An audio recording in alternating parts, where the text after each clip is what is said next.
자, 안녕하십니까. 자, 일단, 오늘 엔비디아 실적 발표 나왔는데요. 실적 발표 부분 제가 좀 쉽게 여러분들께 풀어드리도록 하겠습니다. 자, 이번 엔비디아 실적은 단순한 어닝 서프라이즈가 아니었죠. 시장은 이번 실적을 통해 AI 산업이 단순 테마 구간이 아니라 실제 글로벌 인프라 구축 단계로 진입하고 있다는 점을 다시 확인했다고 볼 수 있습니다. 데이터 센터 매출이 752억 달러, 그리고 전체 매출의 92%, 쿼터 2분기 기준으로 가이던스가 910억 달러, 그리고 블랙웰 양산 확대, 에이전트 AI 본격화, 국가 단위 AI 투자 확대. 이 내용들은 이번 실적은 사실상 AI 산업의 다음 단계 선언에 가까운 이벤트였다고 볼 수 있겠죠. 시장 예상치를 다시 한번 압도했습니다. 핵심 실적은 매출은 816억 달러를 기록했고요. 예상치였던 약 792억 달러를 크게 상회했고 전년 대비 85%를 상승했습니다. 조정 EPS는 1.87달러를 기록했습니다. 시장 예상치였던 1.76에서 1.78달러를 상회했고 전년 대비 140% 증가했습니다. 데이터 센터 매출은 752억 달러를 기록했습니다. 예상치였던 약 734억 달러를 넘었죠. 전년 대비 92% 성장했습니다. 조정 매출 총 이익률도 75%를 유지했죠. 중요한 건 단순히 숫자가 좋았다는 게 아니죠. 성장 매출과 수익성 확대가 동시에 나타났던 점이 핵심입니다. 대부분 반도체 기업들은 성장 구간에서 마진이 흔들리는데 엔비디아는 오히려 성장하면서 마진까지 유지하고 있는 거죠. 시장이 가장 놀란 부분은 AI 수요가 더 넓어지고 있다는 점입니다. 이번 실적에서 가장 중요한 문장이 나왔죠. 매출 성장 기반이 하이퍼스케일러 중심에서 AI 클라우드 기업 국가 단위 AI 인프라까지 확대.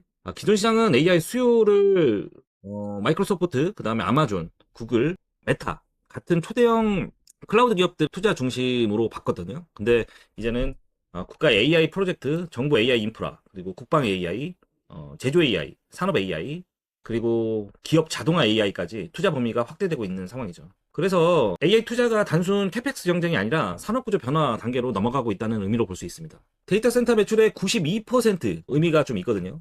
엔비디아가 이제 GPU 회사가 아니라 데이터 센터의 매출이 752억 달러를 기록했다는 거는 전체 매출의 92%를 차지하는 거거든요. 예전 엔비디아는 게이밍 GPU 기업, 그러니까 그래픽카드 기업이었죠. 이런 이미지가 굉장히 강했었는데, 하지만 지금은 AI 데이터 센터와 AI 클라우드, AI 공장, AI 팩토리라고 하죠. 국가 AI 인프라 기업으로 완전히 바뀌고 있습니다.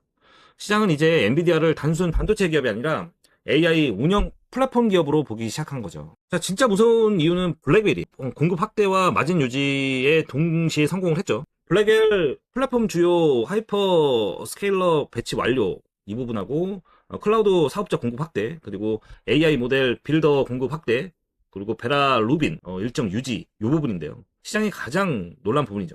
보통 신제품 양산 초기에는 수율 문제, 생산 비용 증가, 원가 상승 이것들 때문에 마진이 흔들립니다.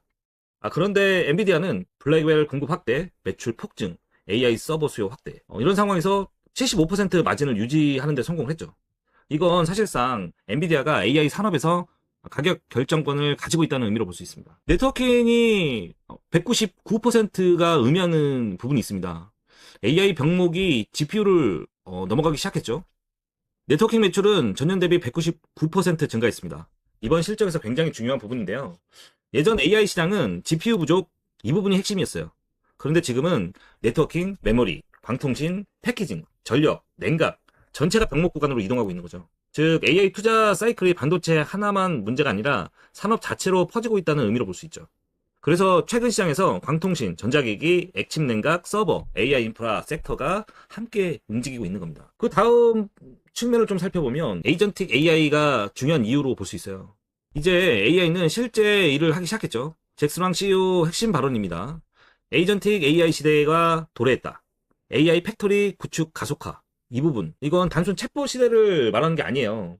지금 시장은 AI 비서, AI 직원, AI 자동화, AI 추론, 산업 AI 시대로 이동하고 있다고 보기 시작했습니다. 즉, 질문 답변 AI에서 실제 업무 수행 AI 단계로 넘어가고 있다는 의미로 볼 수 있죠. 그래서 추론 수요가 폭발적으로 증가하고 있는 겁니다.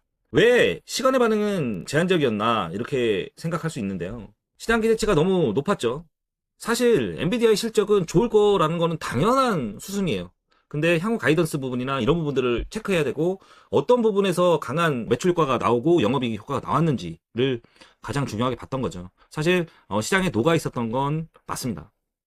시간의 약세 이유는 기대치가 자체가 극단적으로 높았어요. 엔비디아 시가총액이 AI 미래의 대부분 선반영 상태이기 때문이죠. 컴퓨터 매출 일부 아쉬움이 있었고요. 중국 변수가 지속되고 있는 상황. 시장은 이제 좋은 실적에 놀라지 않는 단계. 제가 말씀드렸던 부분이죠. 지금 엔비디아는 잘했다 수준으로는 좀 부족해요. 시장 상상을 또 깨부셨을까 이 부분인데요. 지금 현재 나와 있는 리스크들에 대한 돌파가 만들어지는지가 가장 중요하다고 볼 수 있어요. 실적이 좋은 건 당연한 겁니다. 중국 리스크는 아직 끝난 게 아니죠. 하지만 시장은 오히려 긍정적으로 해석했어요. 핵심은 FY27 가이던스에서 중국 데이터 센터 매출 미반영됐다는 점, 미국 수출 규제 지속이 가정되는 점, 그리고 H20 규제 영향 반영되는 점. 그런데 이 쿼터 매출 가이던스는 910억 달러를 제시했습니다. 시장은 중국 없이도 이 정도 성장? 이렇게 받아들일 수 있는 거죠. 다만 장기적으로는 하웨이, 중국 AI 반도체 자립, 미국 규제 강화, 여전히 이 부분이 리스크로 작용하고 있죠. 이번 실적의 가장 무서운 숫자는 프리캐시 플로우인데요. 486억 달러예요. 잉여 현금 흐름은 486억 달러로 기록했다는 말입니다. 전년 대비 86% 증가했고요. 이 숫자가 중요한 이유는 AI 투자가 실제 현금으로 연결되는지에 대한 의미이고, 단순 기대감이 아니라 실질 수익 구조라는 의미겠죠. 엔비디아가 AI 산업 현금 흐름 대부분을 빨아들이고 있다는 의미로 볼 수 있기 때문이죠. 어렵게 느끼실 수도 있겠지만 시장은 이 부분을 엔비디아를 단순 성장주가 아니라 현금 창출 AI 인프라 독점 기업으로 보기 시작했다는 의미라고 볼 수 있는 거죠. 자사주 매입과 배당 확대 의미도 마찬가지예요. 현금이 넘친다는 시그널이죠. 신규 자사주 매입은 800억 달러가 승인됐어요. 기존 잔여 자사주 매입 규모는 약 390억 달러였거든요. 배당은 주당 0.01달러에서 0.25달러로 인상했습니다. 이건 단순 주저앉는이 아니죠. 시장에서는 우리는 현금이 넘친다. AI 현금 흐름이 매우 안정적이다. 라는 강한 신호를 보여줬다는 거죠. AI 산업 현재 위치를 해석해보면 지금은 초입인가 과열인가? 결론은 둘 다 맞습니다. 단기 주가는 과열 가능성이 존재하고요. 산업 자체가 아직 초기 가능성이 큽니다. AI 산업은 2000년 닷컴 버블 보다는 클라우드 초기, 모바일 인터넷 초기, 그 다음에 스마트폰 초기와는 더 비슷한 흐름이라고 볼 수 있죠. 왜냐하면 실제 인프라가 구축되고 있고 실제 현금이 발생하고 있으면서 실제 기업 생산성이 연결되고 있는 부분이 많기 때문입니다. 미국 증시의 지금 상황을 좀 살펴보면 AI 캐펙스 사이클 지속이 다시 확인되고 있습니다. 긍정적 요인인데요. AI 투자 지속, 빅테크 캐펙스 유지, 서버, 전력, 광통신 확대, 그리고 반도체 슈퍼사이클 연장 가능성이 계속 이어지고 있다는 거고요. 부담 요인으로 살펴보면 AI 쏠림 심화, 엔비디아의 의존 시장 구조, 그리고 밸류 부담, 금리 상승 시 변동성 확대 가능성이죠. 현재 미국 시장은 사실상 AI 중심 초대형주 시장으로 볼 수 있죠. 그래서 지금 현재 초대형주들의 상승세가 되게 강한 시장으로 볼 수 있습니다. 국내 시장으로 좀 연결해 보면 대한민국 시장 핵심 수혜 구조는 SK하이닉스 HBM, 삼성전자 HBM 및 패키징, AI 서버 인프라, 전력, 기판, 냉각, 밸류체인 부분이죠. 블랙웰의 엔비디아의 블랙웰 확대는 결국 HBM 수요 확대, 고대역폭 메모리 구조, 패키징 확대, 그리고 AI 서버 확대로 연결됩니다. 따라서 국내 시장에서는 HBM, 패키징, AI 전력, AI 서버, 광통신 섹터 흐름이 중요해질 가능성이 큽니다. 투자 전략적으로 살펴보면 단기적으로는 실적은 매우 강합니다. 하지만 기대치도 극단적이고요. 변동성 확대 가능성이 존재합니다. 따라서 추격보다는 눌림 확인이 중요한 상황이고요. 금리 부분을 민감하게 체크해야 된다는 거죠. 중기 전략으로 보면 핵심입니다. 블랙웰 공급 확대, 베라루빈 출시, 에이전텍 AI 확대, 국가 AI 투자 확대죠. 현재까지는 AI 투자 둔화 신호가 거의 없습니다. 이 부분을 체크해야 되겠죠. 장기적 전략으로 보면 핵심은 엔비디아는 GPU 회사에서 AI 플랫폼 기업으로 진화 중인 상황이고 산업 자체를 먹는 구조로 이동하고 있죠.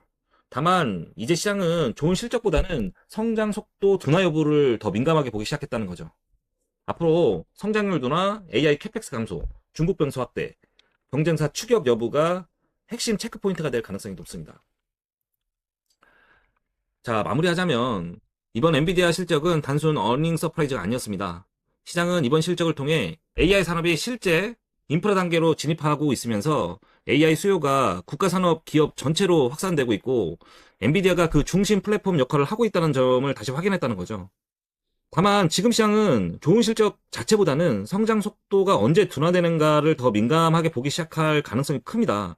따라서 앞으로 AI 시장은 산업 성장성, 밸류 부담, 금리 환경, 캐펙스 지속성 사이의 싸움이 지속적으로 넘어갈 가능성이 높습니다. 시장은 엔비디아를 이제는 가장 중요한 방향성 지표로 지금 보고 있다는 것을 여러분들께서 잘 확인하셔야 되고, 앞으로 엔비디아의 실적에 대한 체크를 꼭 항상 하시면서 국내 시장 기업들의 흐름을 좀 잘 지켜보셨으면 좋겠습니다. 지금까지 엔비디아 실적 발표에 대한 분석을 해드렸습니다. 지금까지 에단이었습니다. 감사합니다.